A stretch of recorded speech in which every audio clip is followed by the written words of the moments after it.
Walang problema ang mga Kristiyano pagdating sa pagsunod.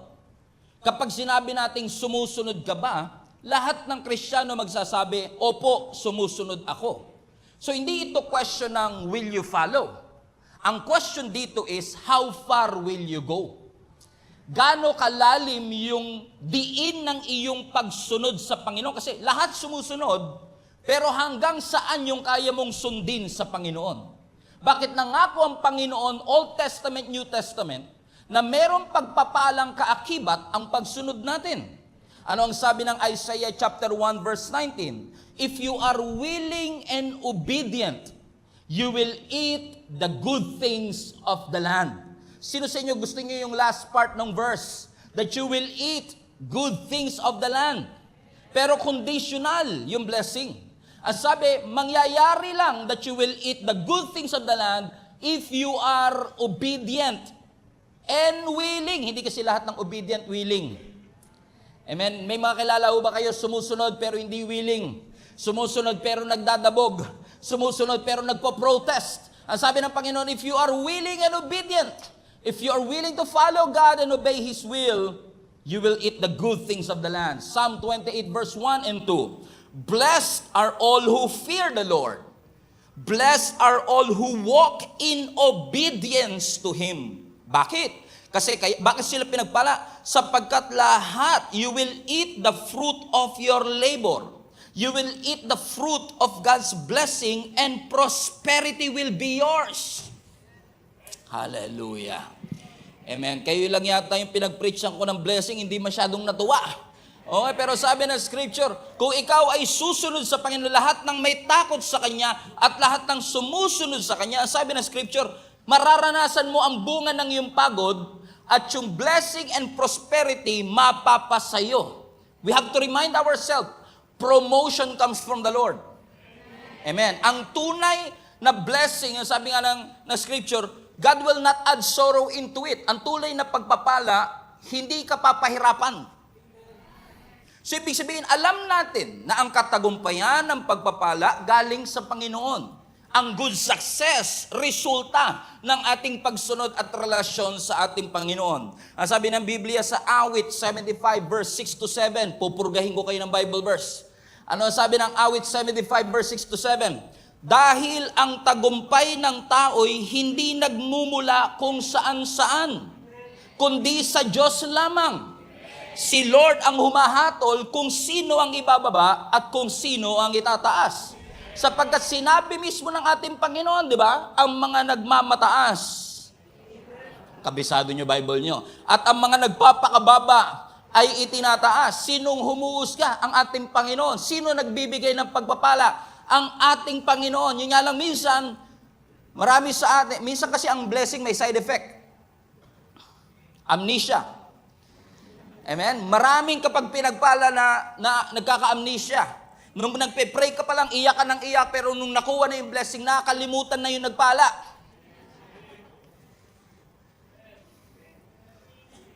Amen. So paalala ito sa bawat isa sa atin. Paalala ng ating Panginoon na lahat ng katagumpayan, dahil ang Diyos ang may hawak ng lahat. You have to remind yourself, ang tunay, garantisadong pagpapala, yung pagpapalang makakapagpabago talaga ng ating buhay, ay galing sa ating Panginoon. Ibig sabihin, with that same line of logic, ang ibig sabihin lang nito, kung ako ay sumusuway, hindi ako pwedeng mag-expect ng supernatural promotion. Kung ako ay sumusuway, hindi ako pwedeng mag-expect ng blessing. Pwedeng dumating ang blessing because of grace, pero wag mo i-expect. Amen. Because sabi ng scripture, siya ang umahatol. Napakaganda ng storya natin ngayon mga kapatid sa Luke chapter 5. You've heard me preach this many times. Pero sabi ng scripture sa Luke chapter 5, si Jesus nagpunta sa Sea of Galilee para mag-preach ng Word of God. So Jesus was preaching, and ang sabi ng scripture, the crowds are pressing in against Him, na nawawalan na ng pwesto ang ating Panginoon, kinakapos ng upuan. Wala ng pwesto ang ating Panginoong Jesus, nape-press siya papunta ng dagat. Kaya sabi ng scripture, may nakita siyang dalawang bakanting bangka na pag-aari, yung isa ni Simon Peter At hiningi ng ating Panginoong Yesus, pwede ko bang gamitin yung bangka mo para maging stage? So ginamit ni Lord yung bangka ni Peter para maging stage at doon tumayo ang ating Panginoon para mag-preach ng gospel. Pero pagkatapos mag-preach ng ating Panginoon ng gospel, sinabi niya kay Peter, Peter, bumalik kayo sa laot at manghuli kayo uli ng isda. At first, they were reluctant. Kasi nga alam nila, hindi sila naging successful sa panghuhuli ng isda nung gabi na yon. Ano ang response nila sa verse 5? Sabi nila sa verse 5, Master, referring to Jesus, we worked hard all last night and we did not catch a thing. But if you say so, I will let the nets down again, and this time, nung nilagay nila at sinunod nila ang ating Panginoon, their nets were so full of fish that they began to tear. Yung lambat nila sobrang daming isda, muntik nang mapunit. And a shout for help, verse 7, brought their partners in the other boat, and soon both boats were filled. So nung napupuno na yung bangka nila, mapupunit na yung lambat nila, tinawag nila yung ibang partners sila, nagpadala ng reinforcement, pero muntik na rin lumubog yung reinforcement sa dami ng blessing. Alam niyo kung bakit? Pag nagpala ang Diyos, lalagyan mo susuko. Amen? Lalagyan mo susuko. Watch this. It was filled with fish and on the verge of sinking. Muntik na uling lumubog sa dami ng isda. Question.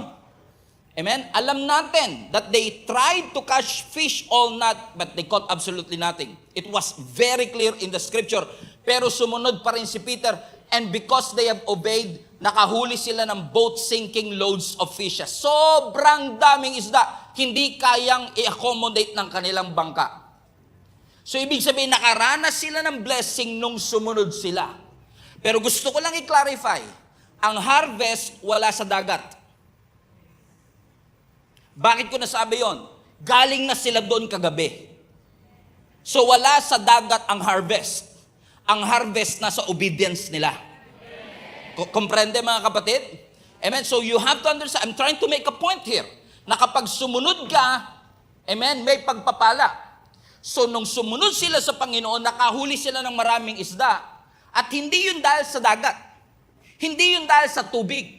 Hindi ka pinagpala dahil nasa Canada ka. Hindi ka pinagpala dahil nasa Amerika ka. Pinagpala ka kasi sumunod ka.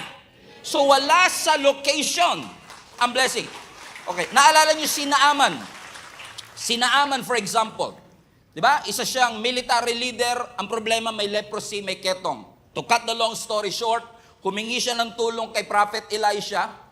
He felt disrespected kasi hindi siya hinarap ni Elisha.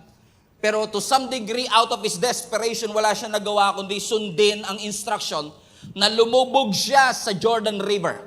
Hindi sinabi sa kanya kung ilang beses, ang sabi lang, lumubog ka sa Jordan River, which is back then in ancient history was considered to be one of the dirtiest bodies of water at that point. He might feel disrespected, pero ano ginawa niya? Lumubog siya. Nung unang lubog niya, hindi siya gumaling. Pinalubog siya uli, hindi pa rin siya gumaling. 6 na lubog, hindi pa rin siya gumaling. Posibleng naglalaro na sa isipan niya, this is stupid. I've been trying to do this. I've been trying to catch fish all night, but I caught absolutely nothing. Buti na lang hindi siya uminto. Nung pang-7 lubog niya, pag-ahon niya, yung balat niya naging kasing kinis ng balat ng sanggol. Nasa ng healing? Nasa tubig? Wala ang healing sa tubig. Kasi kung nasa tubig, unang lubog niya palang magaling na siya. Pero wala sa tubig ang healing. Ang healing nasa obedience niya. Amen? Ang blessing nasa obedience natin. Is that clear mga kapatid? So ibig sabihin, okay, I've established it already. The blessing is in our obedience. So when you obey, you should watch what God will do in your life. And through this text, ano ang tinuturo sa atin ng Panginoon with regards to obedience? Now, we have 3 things that we can learn from it. Sa lahat ng note takers, masaya sila ngayon, may points ako. Okay? Point number 1. Anong tinuturo sa atin ng text na ito pagdating sa obedience? Number 1, itinuturo ng text sa atin that obedience is progressive. Everybody say progressive. Okay? Bakit ko nasabing progressive? Tingnan nyo. Sabi ng verse 11, so they pulled their boats up to the shore, they left everything and followed Jesus Christ. Kahanga-hanga ito. Madalas itong maging laman ng preaching. Dapat maging katulad kay ni Peter, na willing iwanan ng lahat para sumunod sa Panginoon. It sounds inspiring, pero ilagay mo ang sarili mo. Kaya mo ba? Parang hirap, no? Naiiwan mo ang lahat para sumunod sa ating Panginoon? Parang extreme na yung kanyang pagsunod sa Diyos. Pero alam nyo, yung pagsunod ni Peter, extreme, pero hindi nagsimula sa extreme. Let me prove that to you. Kasi pag sinabi natin, tulad dito, balik mo nga yung verse 11 anak. Sabi, he left everything and followed Jesus. Usually, pag ini-interpret natin yan sa mga churches, si Peter, iniwan niya ang kanyang bangka. Iniwan niya ang business niya para sumunod kay Jesus. Kaya ikaw, iwanan mo ang ego mo.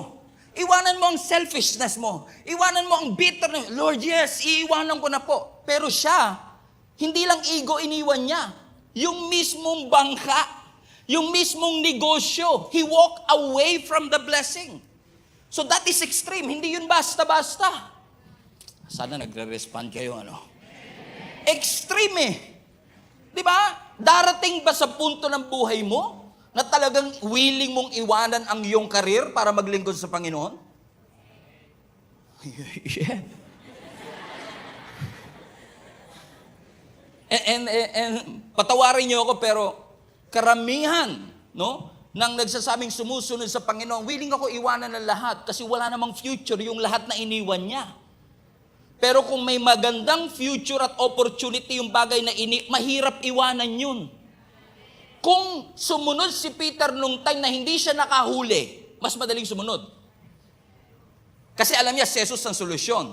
Pero yung iwan mo yung business mo, habang ang taas ng sales mo, they caught a boat sinking loads of fishes, isn't it? Are you reminded by this? Ang dami nilang nahuli, pero hindi pa nila nabebenta yung hinuhuli nila. Sabi ng Lord, sumunod ka sa akin. Yun yung extreme. Na even though meron kang future na malaking kita, iiwan mo yung kita mo para kay Jesus. Kasi para sa iyo, mas mahalaga si Jesus kesa sa isda. So, sa atin, pagka sinasabing iwanan mo, parang metaphorical, iiwanan mo yung non-tangible things. Pero sa kanila, literal na iiwan nila yung kanilang negosyo. Literal na iiwan nila yung kanilang boats. Kaya mo bang iwanan ang karir mo? Kaya mo bang iwanan ang family members mo? Kaya mo bang iwanan ang business mo? Kaya mo bang iwanan ang pera mo? Naku, ang hirap nun eh. Tama? Pero para nagawa ni Peter yung extreme obedience, hindi to basta-basta, hindi to isang iglap. Naging progressive ang kanyang obedience. And I will prove that to you later on. I was watching a few days ago. I don't know kung paano ko napunta doon. Pero nanonood ako sa YouTube about kung paano bumagsak yung atomic bomb sa Hiroshima and Nagasaki noong World War II. Many of you are familiar with it. Ako din, familiar, pero hindi ko alam yung detail. Na-curious ako kasi ang title ng YouTube na video na yun is ipapakita yung timeline ng pagbagsak ng atomic bomb. Naging curious ako kasi sabi ko sa sarili ko, itong pagbagsak ng atomic bomb sa Hiroshima and Nagasaki has killed hundreds of thousands of people. Ano ang tumatakbo sa isip ng mga US military forces nung time na yon? Para mag-decision sila na ibagsak ang atomic bomb at alam nilang hundreds of thousands of civilian people will die. Ano yung nasa thought process nila? Kasi naniniwala ko, hindi basta-bastang nakapag-desisyon sila. Come on now. Hindi ko gina-justify ang kanilang ginawa. Hindi ko minamaliit ang naging epekto ng atomic bomb. Pero sinasabi ko lang, naniniwala ako, there is a series of thought process. In fact, yung documentary na yon, kasi I was asking myself the same question. Bakit nga ba hindi sa Tokyo binagsak, which is a capital city? Pero bakit sa Hiroshima and Nagasaki? What's the thought process behind it? Because napakahalaga na, everybody say thought process. Kasi yung thought process natin mga kapatid, yan yung tumutulong sa atin para maintindihan natin kung bakit ginawa ng tao yung kanyang ginawa. Kasi minsan nakikita lang natin yung outcome ng kanyang aksyon, pero have we ever asked the question, paano siya napunta sa ganung desisyon? Nakita natin si Peter, iniwan niya yung iniwan niya yung nets. Pero paano siya napunta sa desisyon na yon? Kasi ako, ang kaya ko lang iwanan ngayon, yung galit. Ang kaya ko iwanan ngayon, hindi ko kayang iwanan pa yun. Pero ano yung nagtulak, ano yung thought process ni Peter para maging willing siya na iwanan yung lahat? Kasi marami sa atin, naaalala natin yung choice na ginawa natin, pero hindi na natin naaalala yung moment kung paano tayo nakapag-desisyon dun sa choice na yon. Ano ang tumatakbo sa isip mo nung time na may nag-evangelize sa'yo, tinanggap mo si Lord? Ano yung thought? Hindi na natin madalas sa atin, hindi nyo ako nagigets ha? Okay, I will try. Sinabihan ka, uy, nagbago ka na. O kaya sinabi mo sa iba, parang nagbago ka na. At madalas kapag nagbago ka, marami sa atin, hindi rin natin alam kung kailan nag-start yung pagbabago. Hindi nyo ako maano, okay.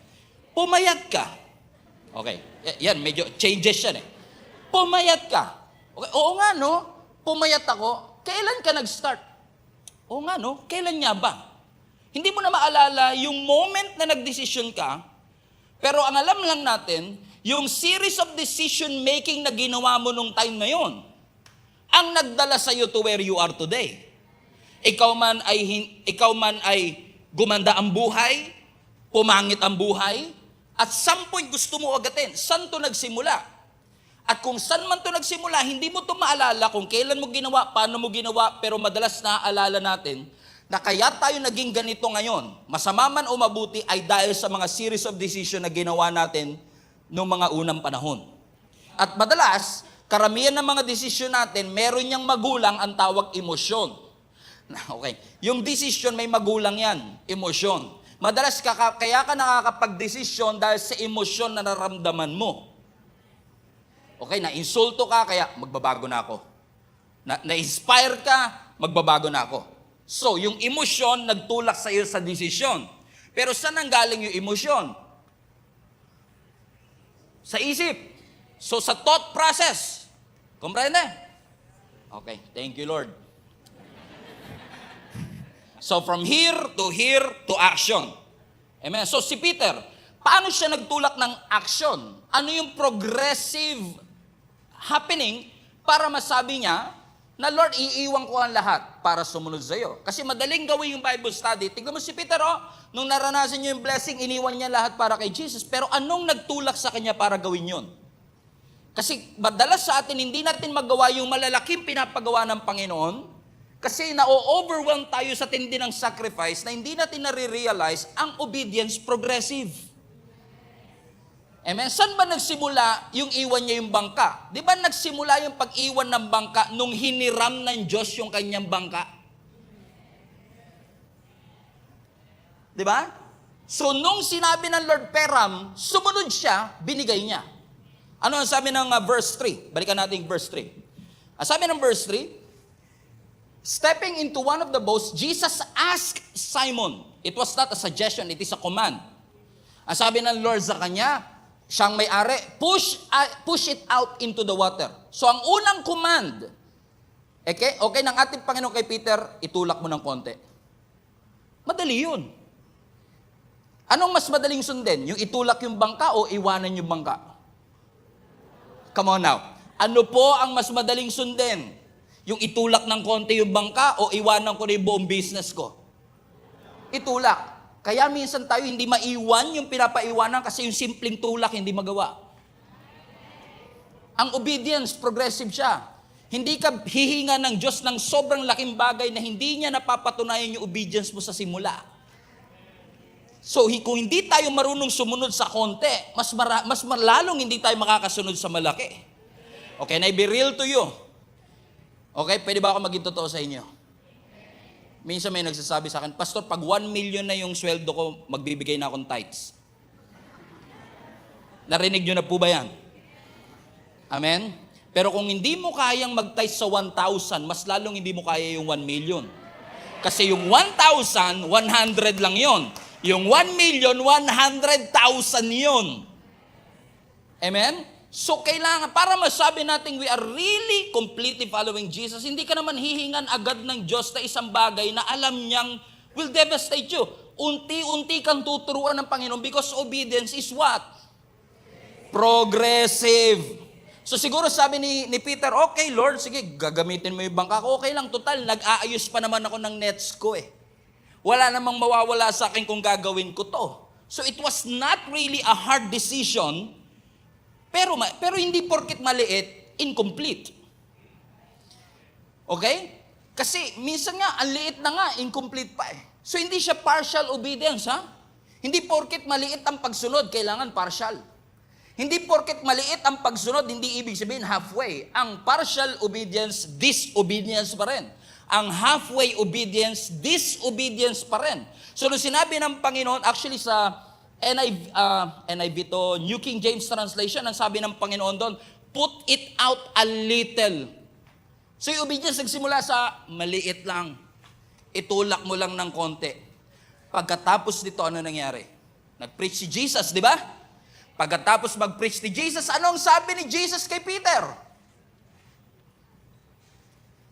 Nakalimutan nyo na agad? Bumalik kayo sa pangingisda and launch out into the deep. So kung inuna ni Jesus yung utos, punta muna kayo sa malalim, mas mahirap sundin yun kaysa sa itulak mo ng konti yung bangka mo. But obedience is what? Progressive. Nagsimula sa itulak mo ng konti. Pagkatapos, pumunta ka dun sa laot, manghuli ka ng isda. Pagbalik nila, anong ginawa ni Peter? He left the net. Kaya niya natutunang iwanan yung bangka niya kasi kaya niyang sumunod sa little, kaya niyang sumunod sa launch out into the deep. Because obedience is what? Progressive. Amen. How many among you want your lives to be transformed? Gusto niyo mabago ang inyong buhay? Ako naniniwala, munti ko ng pangalanan yung message na to na sandwich with two decisions. Because naniniwala ko ang tunay na transformation naka-sandwich sa dalawang decision. Okay? Can you go with me? Okay. Kung nasaan ka man ngayon, lahat yan bunga ng desisyon. Correct? Amen? Pero para mangyari yung transformation, merong isang event na nangyari sa buhay mo. Isang video na napanood mo, Bible verse na nabasa mo, taong nakausap mo na nag-inspire sa iyo at na-realize mo, bakit nga ba ako nagsisettle dito? Correct? Pero kahit na-inspire ka, kung walang decision uli, hindi magbabago buhay mo. So, who you are today, magkakaroon lang ng transformation kung yung decision mong mali, napunta ka sa kung saan ka man naroon, nagkaroon ngayon ng event sa buhay mo, pangyayaring nakapagpa-realize sa iyo kung anong, masyado ba malalim yung tinuturo ko or I'm trying, okay? So nag-decide ka, kaya naging ganyan ka ngayon. Posibleng napariwara ang buhay, pumangit ang buhay, namuhay sa kasalanan, hindi natin inuhusgahan kasi lahat ng tao may posibilidad magbago. Pero, umating ka ng church, narinig mo yung preaching, narinig mo yung kantang sukdulan ng biyaya ng Panginoon. Pero pag uwi mo, kung wala kang desisyon para i-apply lahat nung narinig mo at yung inspiration na nasa puso mo, you will never be transformed. Yung umatino ba kayo, desisyon yan. Okay? Yung nagbasa kayo ng Bible, desisyon yun. So may mga magagandang desisyon, may mga hindi magagandang desisyon. Nagdesisyon ka manalangin, nagdesisyon ka lumago, pero nagdesisyon ka ring ma-offend. Nagdesisyon ka ring magalit. Nagdesisyon ka na lumayo sa Diyos. Hindi si Lord ang lumayo. Ikaw ang nagdesisyon na lumayo sa Panginoon. Mahirap pakinggan pero yun ang totoo. Ang Diyos hindi lumalayo. Tayo ang lumalayo sa Kanya. So ngayon, malayo ka sa Lord. Umating ka ngayon for the very first time in 7 years. Na-realize mong mabuti ang Diyos, mahal ka ng Diyos. Oy, grabe Lord. Napakabuti mo, Pastor. Maraming salamat. Life-changing ang preaching. Pero magiging life-changing lang siya kapag nagdesisyon ka na sumunod sa Diyos. Amen? Comprende mga kapatid?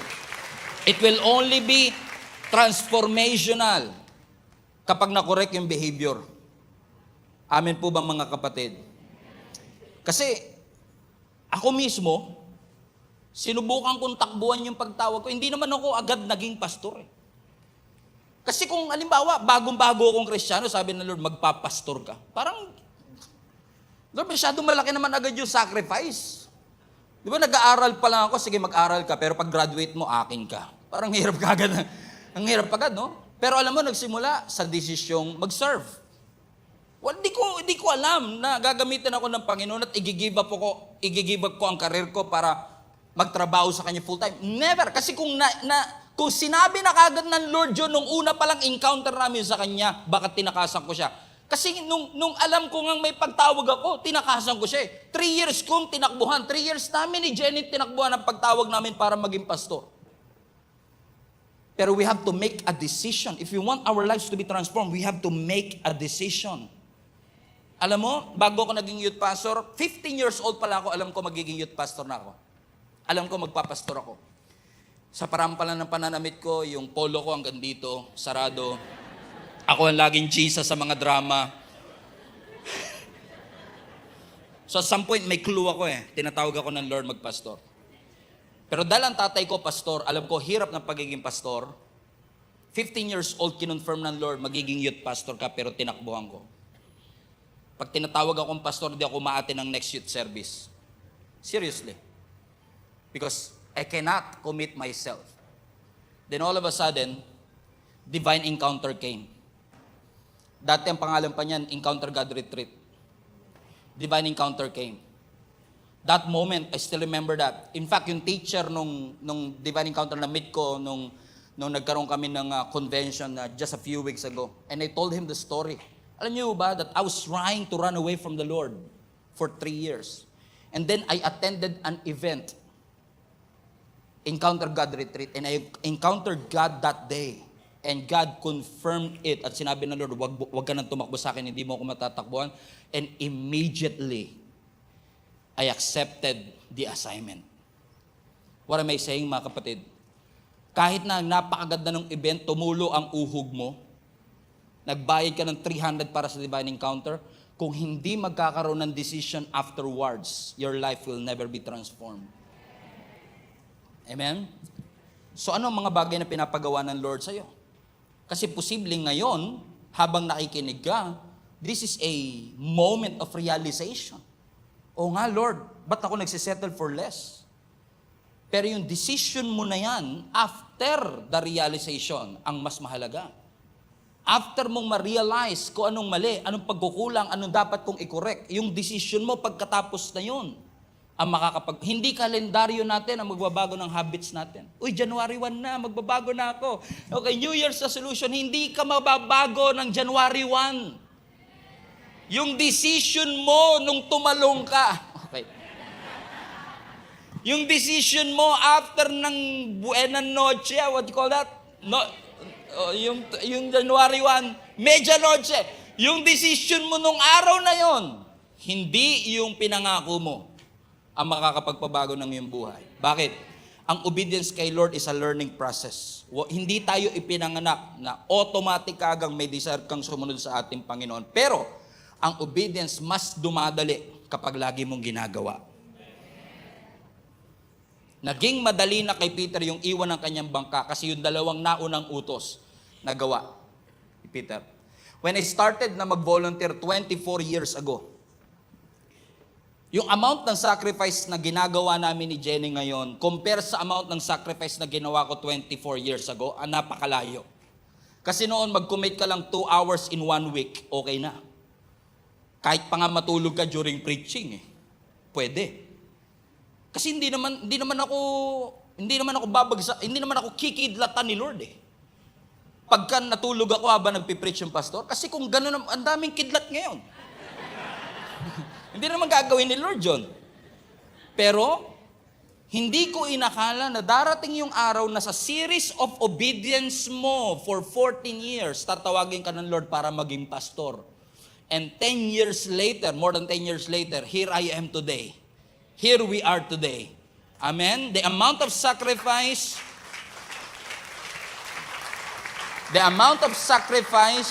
na binibigay namin sa church na ito ngayon, ang layo, sobra. Hindi ito hiningi ng Lord sa akin nung unang araw. Pero dahil nakita ng Lord yung faithfulness mo to obey, Little by little. Moment by moment. Step by step. Kaya nga ang growth track natin progressive. Tingnan mo ang Discover at Jumpstart series, mag-i-start yan next month, September, first week. 45 minutes to 1 hour lang yan. Ang iksi lang, ay kaya ko to. Kasi kung papa-enrollin ka agad kita sa School of Progress Module 2 na 2 oras, baka hindi ko kaya yan. Pero kaya natin dinesign ang Discover series na 1 hour kasi alam ko na hindi lahat ng tao kaya kagad ibigay yung maraming parte ng kanyang buhay. So yung Discover series natin, 45 to 60 minutes. Jumpstart series, 60 minutes sometimes 1.5 hour. So napansin mo yung second stage, mas matagal. School of Progress Module 1, 2 hours. School of Progress Module 2, medyo mas matagal ng konti.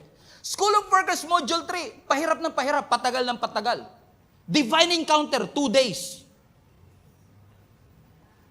Di ba? Pero mahirap ibigay sa Panginoon yung 3 months mo every week, 3 oras every week, kung hindi mo kayang ibigay yung 60-minute every week ng 4 na Sunday lang. Obedience is progressive. Amen? Huwag kayong mabigla kagad, pastor, di ko kaya, hindi naman ako tinawag maging pastor. No, I'm not asking you to take the leap. I'm just asking you to take the next step. Obedience is progressive. Number 2, obedience, anong matututunan natin na tinuturo ng text na ito sa atin? Obedience, number 1, progressive. Number 2, obedience is immediate. Amen? Immediate. Verse 11, as soon as they landed, sa ibang translation, immediately, they left everything and followed Jesus Christ. Ang delayed obedience, disobedience. Ang tunay na pagsunod, immediately. Hindi sinabi ni Peter, pwede bang umuwi ako, mag-e-empake lang ako ng gamit? No, kasi alam niya na kahit may damit ako, kung wala ako dun sa source ng damit, hindi ko masusustain ang aking buhay. Alam kong mawawalan ako ng sales ngayon, pero hanggat nasa akin, yung Diyos na kayang mag-provide ng miracle, hanggat katabi ko ang miracle worker, I can do it. And the same thing to disciples. Remember Matthew. Si Matthew, nung tinawag si Matthew, tignan niyo to nung tinawag si Matthew ng ating Panginoon, nasa opisina si Matthew. Tignan niyo to. Ang sabi ng Matthew chapter 9 verse 9.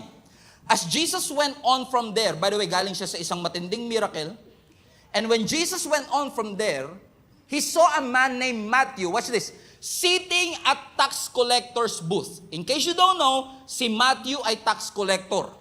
At kung ikaw ay tax collector na nasa tax collector booth ka, ibig sabihin, nasa office ka. So, nung dinaanan ni Jesus si Matthew na nasa office, ang sabi ni Lord, follow me. Hindi sinabi ni Matthew na, tapusin ko lang po yung shift ko.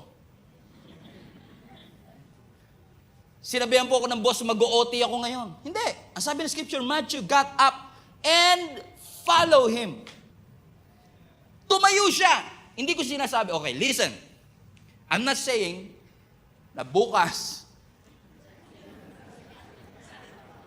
bigla nyo iwanan ang inyong trabaho. Because God commanded me today to leave everything behind. Amen? Hindi ko sinasabi yon. Pero tingnan nyo to. Para sa atin, pag sinabi mong got up and follow him, how do we usually interpret that? Ba, katulad ni Matthew, you should get up. Respond to the call. Tinatawag ka ng Panginoon, mag-respond ka. You start a new life. You change the way you think. Lahat yun. Hindi physical, pero siya. Literal.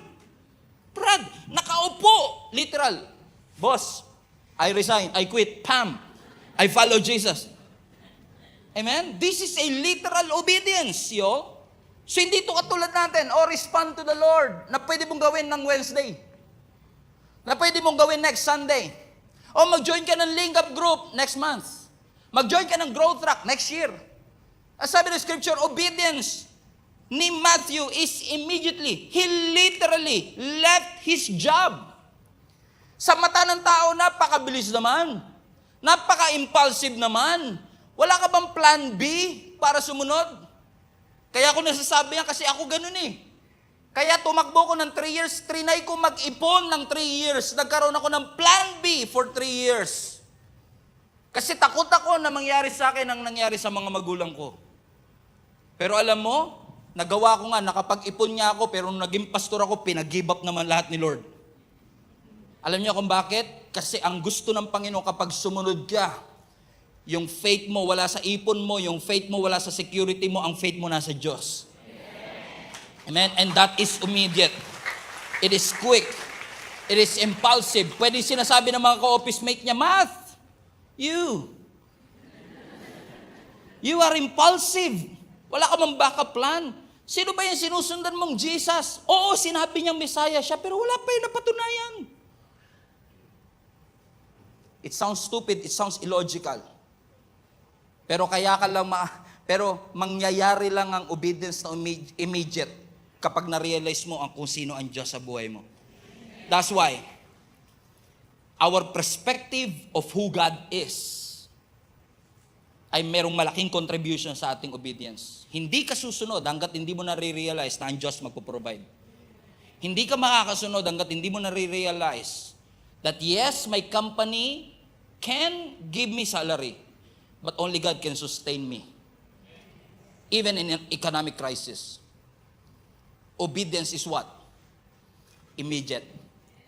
Ang pananaw natin makakaapekto sa galaw natin. Tama?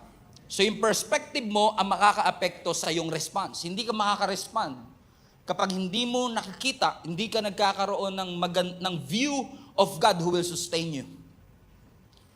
But the moment you realize that God will never leave you, immediately, can you follow?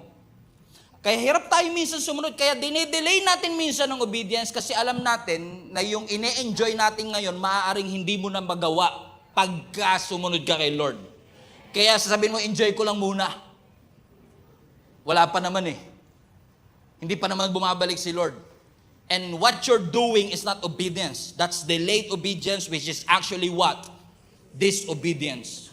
Pastor, pag iniwanan ko tong mga to, kapag iniwanan ko yung bisyo ko, baka isipin ng mga tao, strange ako, isipin ng mga tao, weird ako. Hindi ka weird, nagmamature ka. Magkaiba yun. Ang tingin nila sa'yo, weird ka, ang tingin nila sa'yo, KJ ka, ang tingin nila sa'yo, yumabang ka, pero ang totoo, nagmature ka lang. Hindi mo sila kinakalimutan, pero alam mo, you cannot stay there. If you want to receive all the blessings that God has for you, hindi pwedeng yung mata mo na sa Kanaan, yung mata mo na sa Promised Land, pero yung puso mo na sa Egypt. You have to make a decision right now. Immediately, to follow Jesus. In fact, obedience is easiest when it is immediate.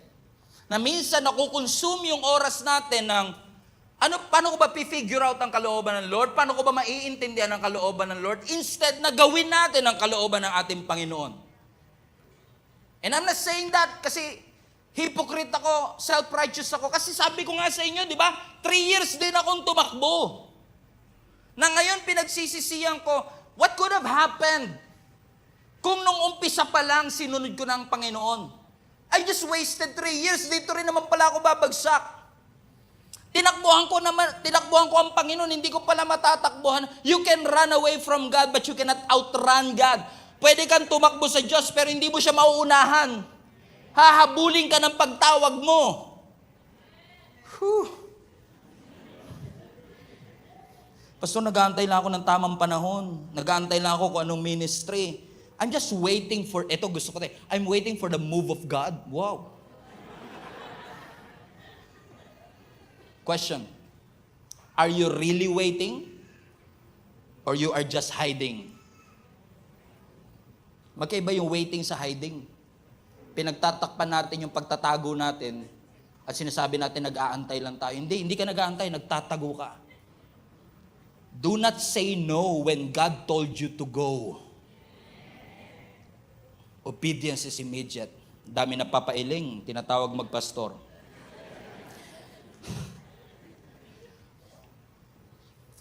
Last point and I will close. Obedience is progressive. Obedience number 2,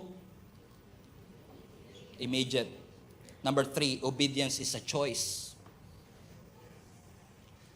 Obedience is a choice. Everybody say choice. So ito na. Sabi ng Lord, leave everything behind and follow me. So Peter is in a dilemma of a life-altering decision. At yung kanyang magiging decision ngayong pagpili ay makaka-apekto at magdidetermine ng kanyang future. Now, ibang-iba to sa atin. Kasi tayo usually, ang obedience natin is usually, hindi ko sinasabi lagi, usually ang obedience natin is based on what we feel. Correct? Mababa interest rate, bili na natin yan. 0% interest. I-credit card na natin yan. Luma na yung kotse, palitan na natin. 10 taon na sa kumpanya, lumipat na ng kumpanya. Mababa sweldo sa Pilipinas, mag-abroad na tayo. Reasonable. Reasonable. Pero usually driven and initiated by feelings. You have to understand, obedience to God is a choice. Because it's a choice na ipagpalit ang mataas na sales ng fish. Yung magandang breakthrough na kanilang inaantay.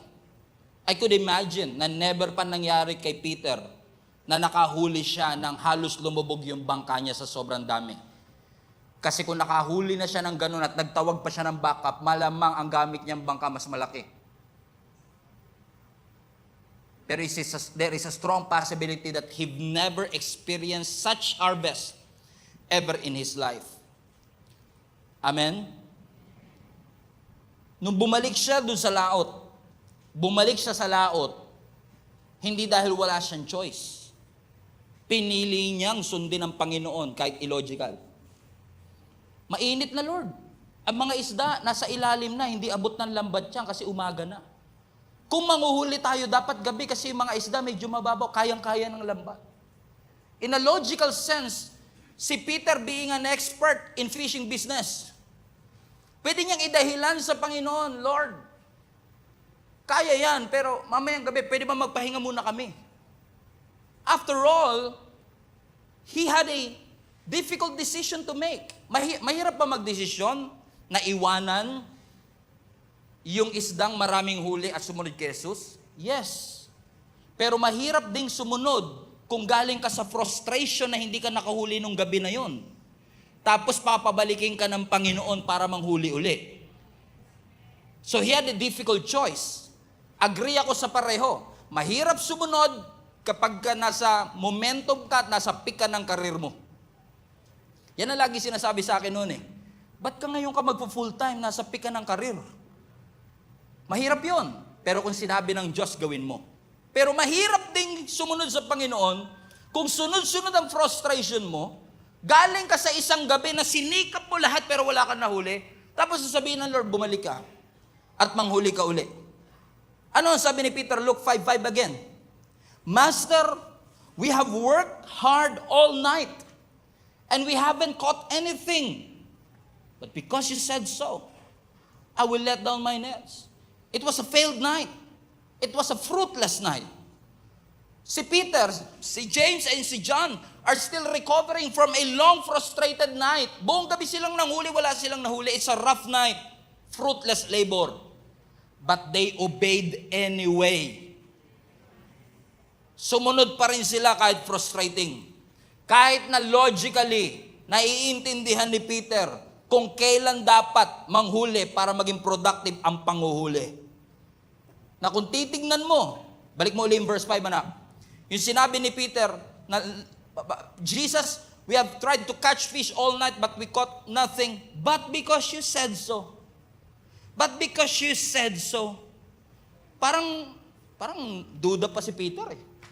Parang parang hindi nga siya full of faith eh.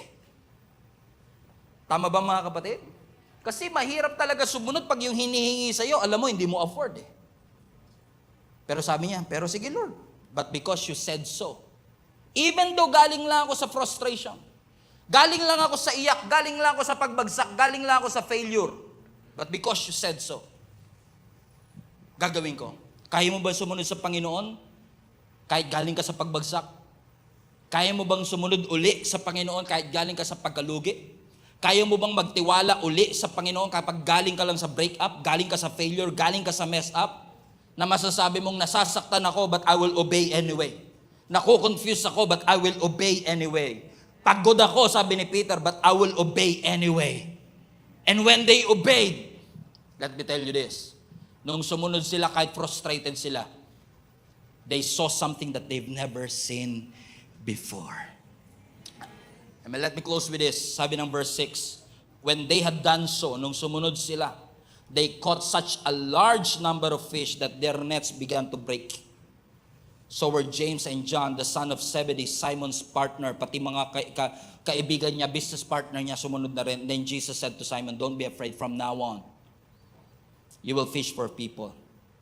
And verse 11, so they pulled their boats up in a shore, left everything. Left everything.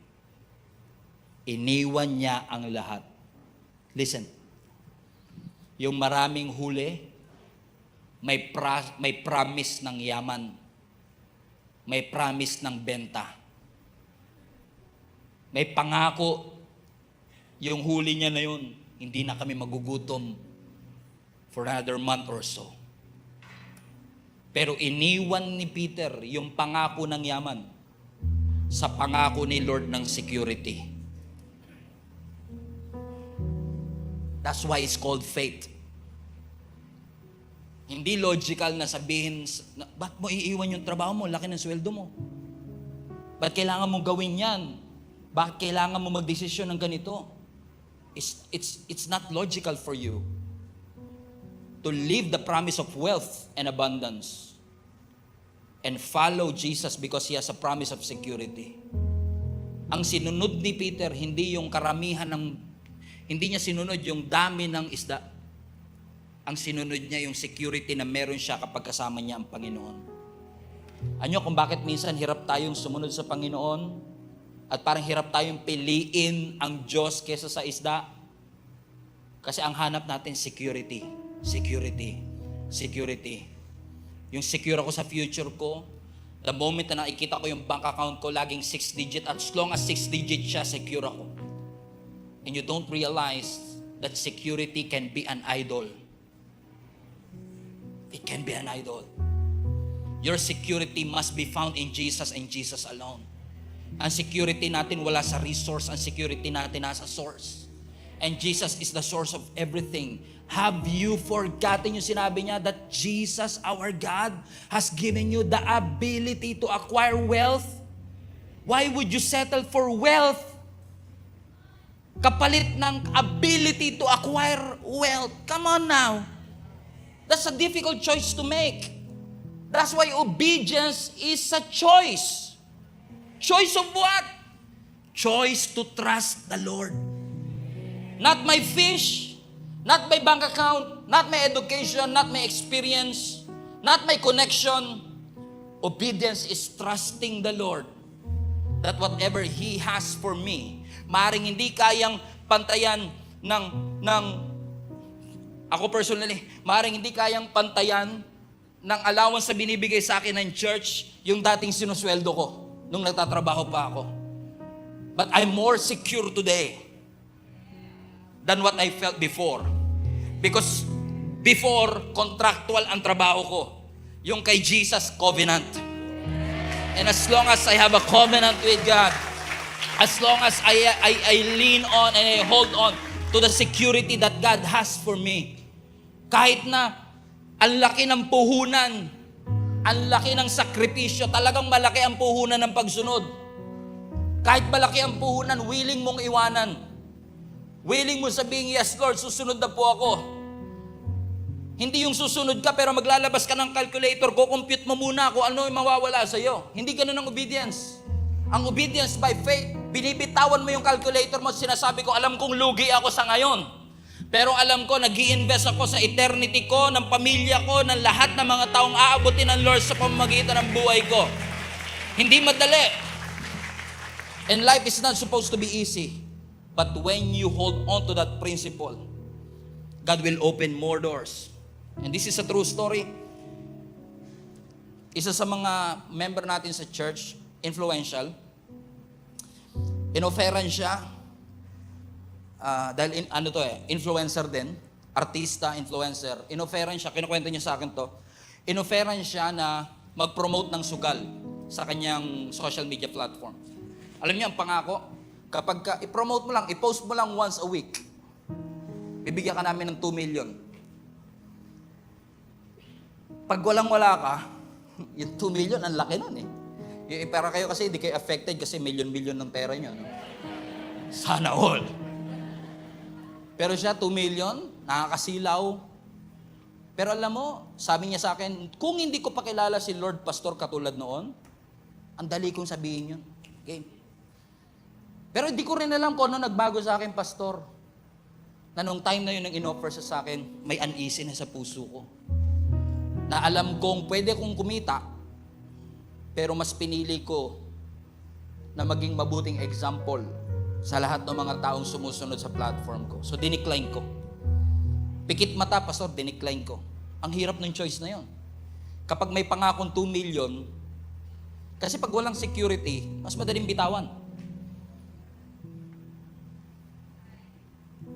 Okay. Itataguyod kita. Wala kang trabaho eh. Mahirap yun eh. Pero yung itataguyod kita pero may milyon na kagad sa bank account, dito tayo, Brad, sure na to eh. Correct? So sabihin niya 2 million, sure na to eh. Bakit ko iiwan tong sure dito sa integrity kay Lord na wala na mga assurance? Pero alam mo, there's something in Him. That's why I'm proud of this guy kasi talagang nag-mature siya eh. Hindi ko akalain magagawa niya yun. Kasi for sure, many of us might fail in that sense. 2 million yan eh. Pero alam niyo, dinicline niya. 1 week later, somebody offered him again, another company, worth 10 million pesos. 10 million endorsement na hindi pa kasing hirap, hindi kasing dalas nung gagawin niya. Kung ginawa niya, tinanggap niya yung sa sugal, maaaring kumita siya pero uneasy, hindi niya naparangalan ng Panginoon. Pero nung pinili niyang iwanan yung pangako ng 2 million, binigay ng Lord yung mas malaking pangako. Hindi ko sinasabi magkaka 10 million ka. Pero ang sinasabi ko lang, you will never go wrong. Hindi ka magkakamali kapag Diyos ang pinilit mo. Ang pinili mo rather. Ang sabi nga ng Matthew 16:26, what do you benefit if you gain the whole world, but you lose your own soul? Is anything worth more than your soul? I want to encourage you today. Alam ko mahirap. Alam kong pakiramdam mo mawawalan ka. Trust me when I say this. Basta sure kang si Lord ang nagsasabi at nagpapagawa. Kahit nasasaktan ka, obey anyway. Kahit mahirap, obey anyway. Mahirap tumayo dito every Sunday, but I will obey anyway. Mahirap tayuan ang pagtawag, but I will obey anyway. Alam kong hindi mapapantayan ng kahit anong bagay, but I will obey anyway. I want to encourage you today to obey God anyway. Obey God anyway. Kahit na mahirap, anumang excuses, anumang sacrifices, do it for God and He will, hindi papayag ang Diyos na ma-outgive mo siya. Just obey. Alam ko marami dito sa ating church ang tinatawag ng Lord na i-level up niyo ang pananampalataya niyo. Marami sa inyo tinatawag na magpastor, magtayo ng simbahan, magtayo ng watch party, mag-lead ng link up group, magturo sa growth track, magturo sa iba't ibang capability that you have. Pero natatakot ka kasi alam mo yung presyong babayaran mo. Pero ang alam ko lang, kapag pinili mo ang ating Panginoon, maaaring wala kang milyon-milyon sa bangko. Kasi wala akong milyon-milyon sa bangko. Pero ang meron ako security na laging may papasok dun sa bangko na yun kasi alam ko kasama ko ang Panginoon. Amen? Hindi ako wala akong ngayong, what do you call this, black credit card, platinum, black card. But as long as I have Jesus, I know that all my needs will be met according to His riches and in glory. I believe nangusap ang Panginoon sa iyo. Alam ko nangusap ang Panginoon sa iyo, and I want to challenge you. This is a call to action right now. Hindi lang ngayon, as I've said, this is an event that made you realize